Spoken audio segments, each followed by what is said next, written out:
खुलुमबाय आं करिश्मा बर' आं नोंथांमोननो बे खौरांखौ फोसावनो मोननानै जोबोर गोजोननाय मोनदों जे चिरां जिल्लानि सिङाव थानाय अन्थाइबारि माया क्लाबनि बानजायनायाव आगोलनि बोसोरफोरनि बायदिनो देग्लाय बोसोरावबो मुंख्लं डि जाब्रां मेम'रियेल ट्रफि बे फुटबल टुर्नामेन्टखौ फैगौ अक्ट'बर दाननि 30 खालारनिफ्राय जागायजेननाय जासिगोन आरो बे बेखेवनाय हाबाफारियावनो आंबो बाहागो लागोन।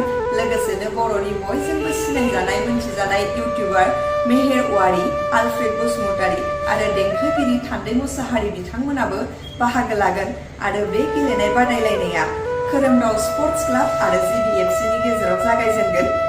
आसा खालामो खाथि खालानि गासैबो रायजो राजा नोंथांमोनखौ लोगो मोनगोन आरो बिथांमोननि हाबाफारिखौ जाफुंनायाव जों हेफाजाब होफैगोन। गोजोन्थों। सिबिनां गेलेमु अनफावरि रायजो राजा नोंथांमोन, गिबियावनो आंनि गोसो गोरबोनिफ्राय खुलुमनाय जासिहरबाय।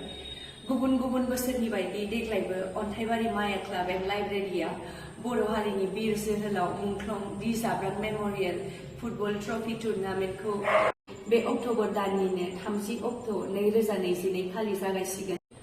बेखायनो साफ्रोम जोलुर जोनाय एबा फुटबल बादायलायनायखौ नायनो मोजां मोनग्रा रायजो राजा नोंथांमोना लैहोर लैहोर थांनानै बादायलायनायखौ नायनो आरो अन्थाइबारि माया क्लाब एन्ड लाइब्रेरिखौ थुलुंगा होनो खावलायहरनाय जाबाय। गोसोआव लाखि बादायलायनाय जागायनाय हाबाफारिया 30 अक्ट'बरनि सानजौफुनि 1 बाजिनिफ्राय जागायगोन। बेजों लोगोसे हाबाफारिखौ मेहेरगोनां खालामनो थाखाय बर' सिनेमानि गोबां फावखुंग्रि आरो ख्रिस्टि मोसाग्रा हान्जाफोरबो फैगोन। बादायलायनायनि जागायजेननाय हाबाफारियाव बयखौबो फैनानै लैहोर लैहोर बाहागो लाफैनो थाखाय गुरैयै खावलायहरनाय जाबाय। गोजोन्थों। खुलुमबाय आं मनालिसा हाज'वारी। गिबियावनो आंनि अननाय आरो मोजां मोननाय नोंथांमोन बयनिसिमबो बावहरग्रोनाय जाबाय। गुबुन गुबुन बोसोरनि बायदि देग्लायबो अन्थाइबारि माया क्लाब आरो लाइब्रेरिया बर' हारिनि बिर जोहोलाव मुंख्लं डि जाब्रां मेम'रियेल टुर्नामेन्टखौ खुंनो आखायाव लादों।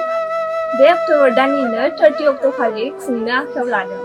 बेनिखायनो जोलुर जोग्रा एबा जोलुर नायनो मोजां मोनग्रा नोंथांमोनखौ बयखौबो लैहोर लैहोर फैनानै जोंनि अन्थाइबारि माया क्लाब आरो लाइब्रेरिखौ थुलुंगा होफैनो थाखाय आं खावलायहरनाय जाबाय। गोसोआव लाखि बादायलायनाय हाबाफारिया 30 अक्ट'बरनि सानजौफुनि 1 रिंगानिफ्राय जागायजेननाय जागोन। बेजों लोगोसे फुटबल टुर्नामेन्टखौ मेहेरगोनां खालामनो थाखाय जोंनि बर' सिनेमानि गोबां फावखुंग्रि आरो ख्रिस्टि मोसाग्राफोरबो फैनाय जागोन। बेनिखायनो नोंथांमोन बयखौबो डि जाब्रां फुटबल टुर्नामेन्ट खुंनायावहाय फैगोनखौ आं आसा खालामबाय। गोजोन्थों।